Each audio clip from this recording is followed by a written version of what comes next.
প্রিয় শিক্ষার্থী বন্ধুরা, আশা করি তোমরা ভালো আছো। বর্তমানে পৃথিবীতে ভয়াবহ এক মহামারী চলছে, লক্ষ লক্ষ লোক পৃথিবীতে মারা যাচ্ছে।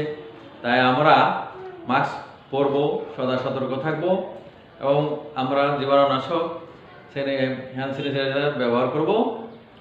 এবার আসো আমরা মূল আলোচনা আসি। আজকে আমি অষ্টম শ্রেণী বিজ্ঞান বিষয়ে দ্বিতীয় অধ্যায় আলোচনা করব।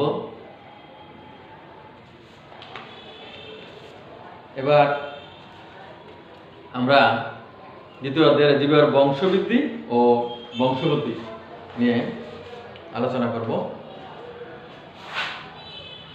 জীবের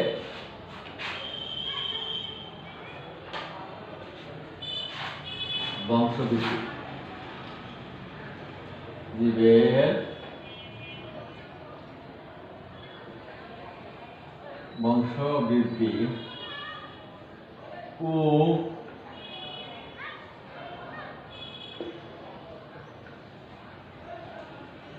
বংশগতি। প্রথমে আমরা যেহেতু কোষ বিভাজন কি, কোষ বিভাজন কি? শিক্ষার্থী বন্ধুরা, কোষ বিভাজন হচ্ছে যে প্রক্রিয়া জীবকোষের বিভক্তির মাধ্যমে একটি থেকে একাধিক কোষের সৃষ্টি হয় তাকে কোষ বিভাজন বলে। আমি আবার বলি, যে প্রক্রিয়া জীবকোষের বিভক্তির মাধ্যমে একটি থেকে একাধিক কোষের সৃষ্টি হয় তাকে কোষ বিভাজন বলে। তোমরা বুঝতে পেরেছো আশা করি। খাতায় লিখে নাও, কোষ বিভাজন কত প্রকার ও কি কি? কোষ বিভাজন 3 প্রকার: অ্যামাটোসিস, মাইটোসিস, মিয়োসিস।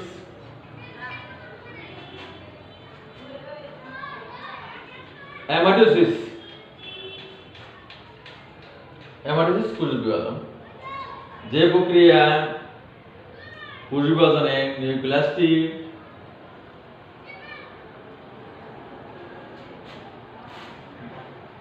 ডাম্বেলের আকার ধারণ করে এবং প্রায় মাঝ বরাবর সংযোজিত হয় ও পরস্পর থেকে বিচ্ছিন্ন হয়ে দুটি অপত্য নিউক্লিয়াস এ পরিণত হয় তাকে অ্যামাটোসিস কোষ বিভাজন বলে। আরেকটি হলো অ্যামাটোসিস কোষ বিভাজন কিভাবে হয়, ইহা কোথায় ঘটে? অ্যামাটোসিস কোষ বিভাজন ব্যাকটেরিয়া, ইস্ট, ছত্রাক, অ্যামিবা ইত্যাদি এককোষী জীবে হয়। প্রশ্ন হচ্ছে, অ্যামাটোসিস কোষ বিভাজন কোথায় ঘটে? অ্যামাটোসিস কোষ বিভাজন ব্যাকটেরিয়া, ইস্ট, ছত্রাক, অ্যামিবা ইত্যাদি এককোষী জীবে হয়।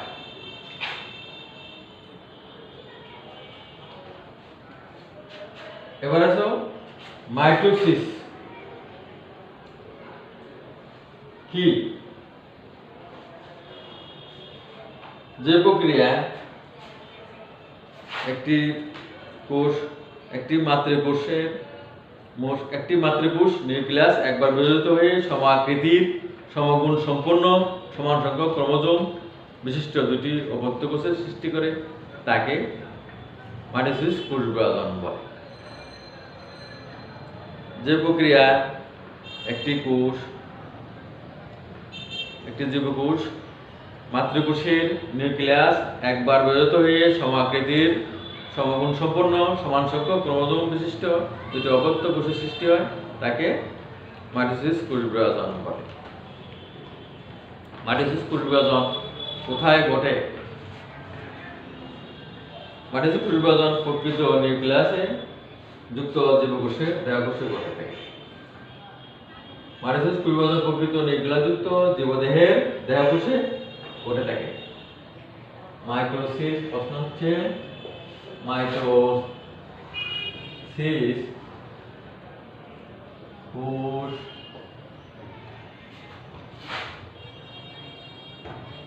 বিভাজন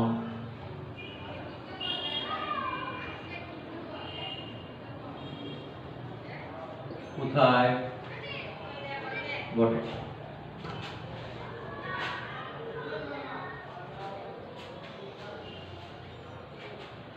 মাইটোসিস কোষের বৈশিষ্ট্য। মাইটোসিস কোষের বৈশিষ্ট্য তোমরা খাতায় লিখে নাও প্রিয় শিক্ষার্থী বন্ধুরা। মাইটোসিস কোষ বিভাজন দেহকোষের এক ধরনের বিভাজন পদ্ধতি। এই প্রক্রিয়া মাতৃকোষের নিউক্লিয়াসটি একবার মাত্র বিভাজিত হয়। 3 নম্বর, মাতৃকোষটি বিভাজিত হয়ে সমগুণ সম্পন্ন দুটি অবত্য কোষের সৃষ্টি করে। এ ধরনের বিভাজনে মাতৃকোষের ক্রোমোজোমের সংখ্যা এবং অবত্য কোষের ক্রোমোজোমের সংখ্যা সমান থাকে। এ ধরনের বিভাজনে প্রতিটি ক্রোমোজোম লম্বালম্বিভাবে দুইভাবে বিভক্ত হয়।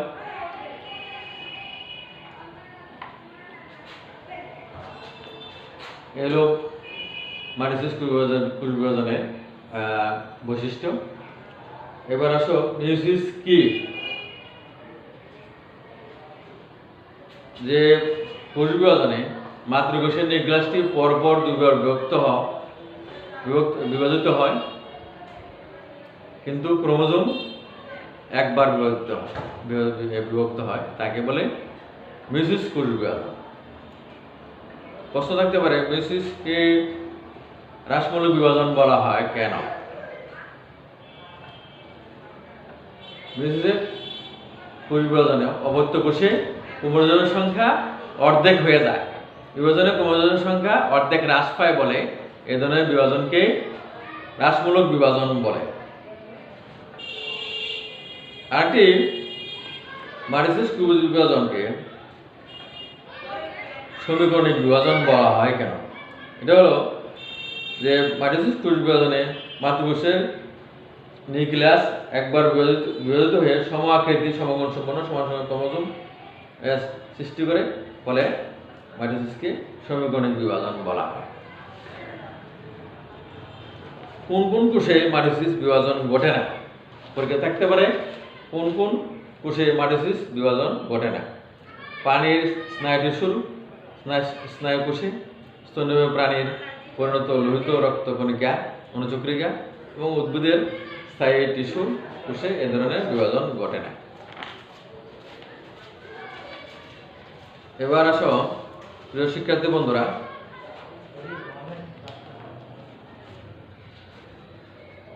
সাইটোকিনিন বলতে কি বুঝো? পরীক্ষাতে থাকতে পারে। সাইটোপ্লাজমের মাইটোসিস কোষ বিভাজনের সাইটোপ্লাজম বিভাজনকে সাইটোকাইনেসিস বলে। ক্যারিওকাইনেসিস কি? পরীক্ষাতে থাকতে পারে। মাইটোসিস কোষ বিভাজনের নিউক্লিয়াসের বিভাজনকে ক্যারিওকাইনেসিস বলে। আরেকটা থাকতে পারে, ইন্টারফেস কি? কোষের নিউক্লিয়াসকে মাইটোসিসের কোষটির নিউক্লিয়াসকে কিছু প্রস্তুতিমূলক কাজ করতে হয়। কোষটির এই অবস্থাকে ইন্টারফেস বলে। আমি আবার বলি, ক্যারিওকাইনেসিস ও সাইটোকাইনেসিস শুরু হওয়ার আগে কোষটির নিউক্লিয়াসকে কিছু প্রস্তুতিমূলক কাজ করতে হয়। কোষটির এই অবস্থাকে ইন্টারফেস বলে। ইন্টারফেস কি? পরীক্ষা থাকতে পারে।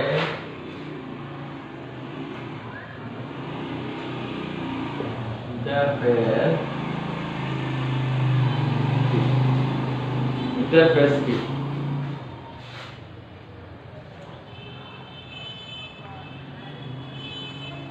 কোষ বিভাজন, মাইটোসিস কোষ বিভাজনের ধাপ হলো 5টি।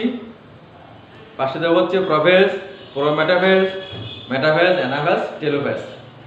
প্রোফেজ হচ্ছে মাইটোসিস কোষ বিভাজনের সবচেয়ে দীর্ঘস্থায়ী ধাপ এবং প্রথম ধাপ। প্রোফেজ হচ্ছে মাইটোসিস কোষ বিভাজনের সবচেয়ে দীর্ঘস্থায়ী ধাপ এবং মাইটোসিস কোষ বিভাজনের প্রথম ধাপ। এই কোষে নিম্নলিখিত ঘটনাবলী ঘটে থাকে। কোষে নিউক্লিয়াসটি আকারে বড় হয়। পানি বিভাজনের ফলে নিউক্লিয়াসটি জালিকা ভেঙে গিয়ে নির্দিষ্ট আঁকা বাঁকা সুতার মতো অংশের সৃষ্টি হয়, এগুলোকে ক্রোমোজোম বলে। মাইটোসিস কোষ বিভাজনে আঁকা বাঁকা কতগুলি সুতার মতো অংশ দেখা যায়, এগুলোকে ক্রোমোজোম বলে। পরীক্ষা থাকতে পারে ক্রোমোজোম কি।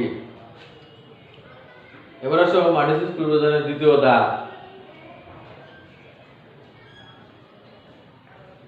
প্রোমেটাফেজ। প্রোমেটাফেজ সাধারণত নিউক্লিয়ার পর্দা ও নিউক্লিওলাস সম্পূর্ণভাবে বিলুপ্ত হয়ে যায়। কোষের উত্তর মেরু থেকে দক্ষিণ মেরু পর্যন্ত কতগুলো তন্তুর আবির্ভাব ঘটে। এই এবং মাকড় আকৃতির এই ধরনের অংশকে বলা হয় স্পিন্ডল যন্ত্র। স্পিন্ডল যন্ত্রের মধ্যভাগকে বলা হয় বিষুবীয় অঞ্চল। এবার মেটাফেজ। মেটাফেজ হচ্ছে ক্রোমোজোমগুলো স্পিন্ডল যন্ত্রের বিষুবীয় অঞ্চলে আসে এবং সেন্ট্রোমিয়ারের সাথে তন্তু দিয়ে আটকে থাকে। এই ধাপে ক্রোমোজোমগুলো সবচেয়ে খাটো ও মোটা দেখা যায়। এই মেটাফেজের বৈশিষ্ট্য। পাঁচটা ধাপ প্রোফেজ। 1 নম্বর, 2 নম্বর হলো প্রোমেটাফেজ।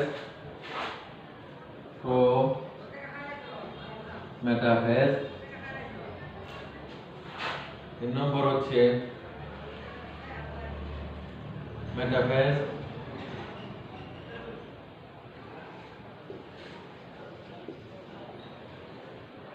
4 নম্বর হচ্ছে অ্যানাফেজ।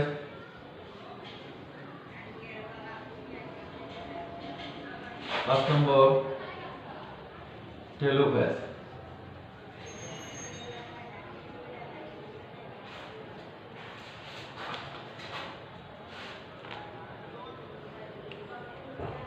এই ধাপে ক্রোমোজোমগুলো সবচেয়ে খাটো মোটা হয়। অ্যানাফেজ প্রতিটি ক্রোমোজোমে সেন্ট্রোমিয়ার 2 ভাগে বিভক্ত, ফলে প্রত্যেক ক্রোমোটিডে একটি করে সেন্ট্রোমিয়ার থাকে। 2 নম্বর, ক্রোমোটিডগুলো পরস্পর থেকে বিচ্ছিন্ন হয়ে যায়। এই অবস্থায় প্রতিটি ক্রোমোটিডকে অপত্য ক্রোমোজোম বলে। পরীক্ষা থাকতে পারে অপত্য ক্রোমোজোম কি। আবার বলি, অ্যানাফেজের ক্রোমাটিডগুলো পরস্পর থেকে বিচ্ছিন্ন হয়ে যায়। এই অবস্থা প্রতিটি ক্রোমোটিডকে অপত্য ক্রোমোজোম বলে। টেলোফেজ অপত্য ক্রোমোজোমের অ্যানাফেজের আরেকটা বৈশিষ্ট্য হলো ইংরেজি বর্ণমালা। ক্রোমোজোমগুলো ইংরেজি বর্ণমালায় BLJ অথবা I আকৃতির বিশিষ্ট হয়। পরীক্ষাতে MCQতে থাকে। টেলোফেজ অপত্য ক্রোমোজোমগুলি বিপরীত মেরুতে এসে পৌঁছায়। 2 নম্বর, উভয় মেরুর ক্রোমোজোমগুলোকে ঘিরে নিউক্লিয়ার পর্দা এবং নিউক্লিওলাসের পূর্ণ আবির্ভাব ঘটে।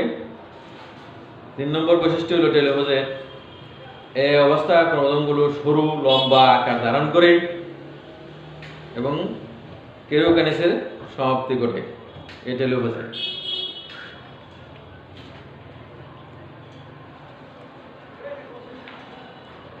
এরপর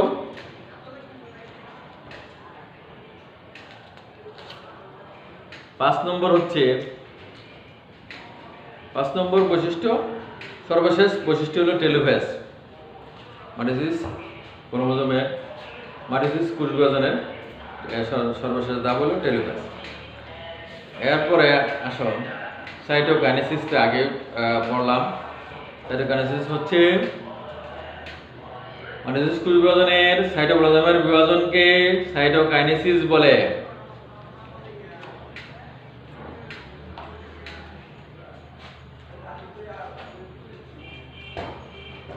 পরীক্ষা থাকতে পারে একটা প্রশ্ন, মিয়োসিস কেন হয়? মিয়োসিস কোষ বিভাজন জনন কোষে ক্রোমোজোমের সংখ্যা, মাতৃকোষে ক্রোমোজোমের সংখ্যা অর্ধেক হয়ে যায়। মাইটোসিস কোষ বিভাজনে অপত্য ক্রোমোজোমগুলোর সংখ্যা মাতৃকোষের ক্রোমোজোমের সংখ্যা সমান থাকে। ফলে দুটি মিসেস কোষ বিভাজনে জনন কোষের ক্রোমোজোম সংখ্যা মাতৃকোষের ক্রোমোজোম সংখ্যা অর্ধেক হয়ে যায়। ফলে দুটি জনন কোষ একত্রিত হয়ে যে জাইগোট গঠন করে থাকে তার ক্রোমোজোম সংখ্যা প্রজাতির ক্রোমোজোম সংখ্যার অনুরূপ থাকে। এতে নির্দিষ্ট প্রজাতির ক্রোমোজোমের সংখ্যার ধ্রুবতা বজায় থাকে।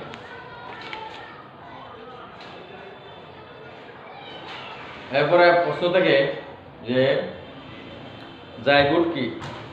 জাইগোট হচ্ছে স্ত্রী জনন কোষ পুরুষ জনন কোষের মিলনকে জাইগোট বলে।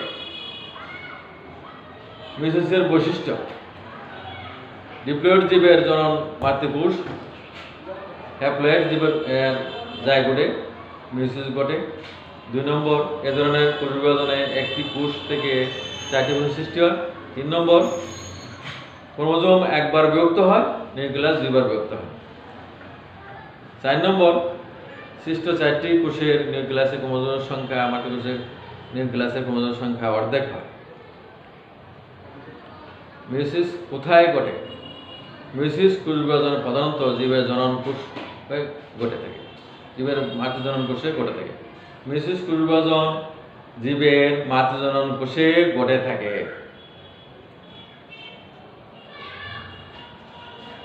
পরীক্ষাতে থাকতে পারে মিয়োসিস কোথায় ঘটে? মিয়োসিস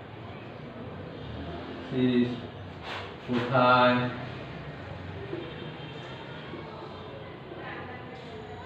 ঘটে? মিয়োসিস কোষ বিভাজন বিভাজনের সময় একটি জনন মাতৃকোষে পরস্পর 2 ধাপে বিভাজিত হয়। প্রথম বিভাজনকে মিয়োসিস 1 এবং দ্বিতীয় বিভাজনকে মিয়োসিস 2 বলা হয়।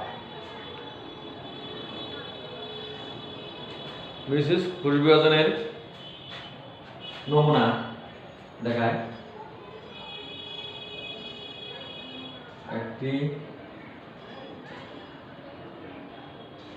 একটি থেকে 2টি,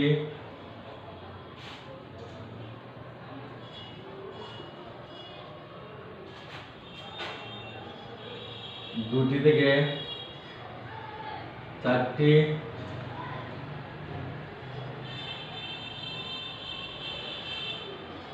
n 2n।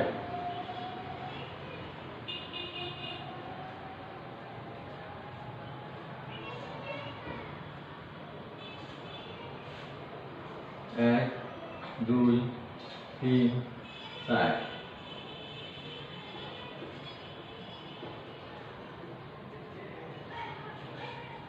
হলো মিয়োসিস কোষ বিভাজনের নমুনা। ঠিক আছে বন্ধুরা, তোমরা একটু দেখে নাও মিয়োসিস কোষ বিভাজনে কিভাবে ঘটে থাকে।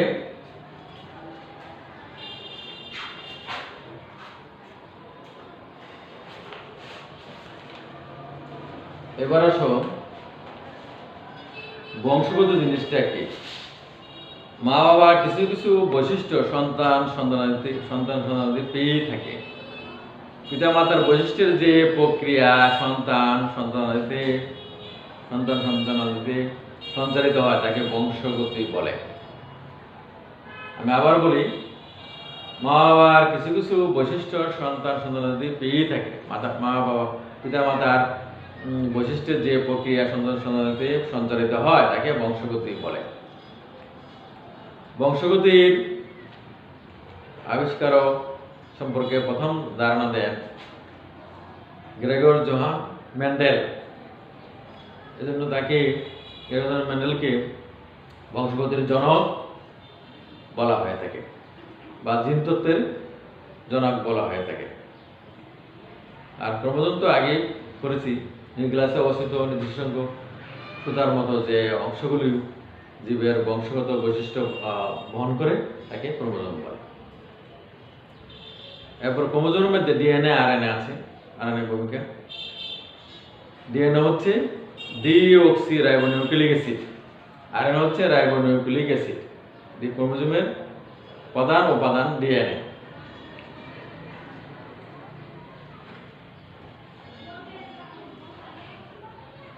জিন হলো ক্রোমোজোমে অবস্থিত ডিএনএ। পরীক্ষা থাকতে পারে জিন কি? জিন হলো ক্রোমোজোমে অবস্থিত ডিএনএ। ডিএনএ অণু জিনের রাসায়নিক অনুরূপ। যেসব জীবে ডিএনএ থাকে না, কেবল আরএনএ থাকে, সেই ক্ষেত্রে আরএনএ জিন হিসেবে কাজ করে। যেমন তামাক গাছের মোজাইক ভাইরাস, সংক্ষেপে টিএমবি ভাইরাস। এবার আসো জীবের বংশগতিতে আমরা কি কি আলোচনা করছি। প্রথমত কোষ বিভাজন কি, কোষ বিভাজন কত প্রকার, কি কি, মাইটোসিস কি, মাইটোসিস কোষ বিভাজন কেন হয়,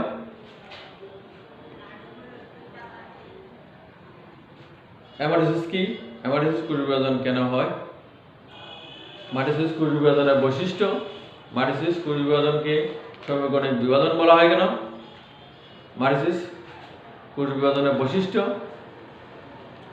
মাইটোসিস কোষ বিভাজন কোথায় হয়, কোন কোন কোষে মাইটোসিস বিভাজন ঘটে না, ক্যারিওকাইনেসিস কি, সাইটোকাইনেসিস বলতে কি বুঝো, মাইটোসিস কোষ বিভাজনের ধাপগুলো কি কি, ধাপগুলি হচ্ছে prophase, prometaphase, metaphase, anaphase, telophase. Prophase, prometaphase, metaphase, anaphase, টেলোফেজের বৈশিষ্ট্য গুলো কি কি,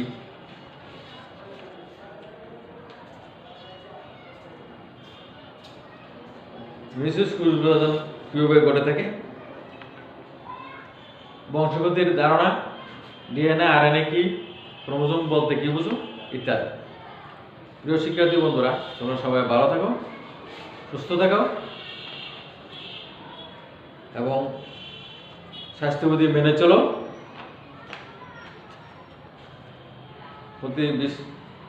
যে কোনো জায়গা থেকে আসলে পরে, বাইরে থেকে আসলে পরে জীবাণুনাশক ওষুধ দিয়ে স্প্রে করবে। তাহলে এবার তোমরা সবাই খাতার মধ্যে সবগুলি আশা করছি লিখে নিছ। এই বলে আমার বক্তব্য শেষ করছি। আল্লাহ হাফেজ।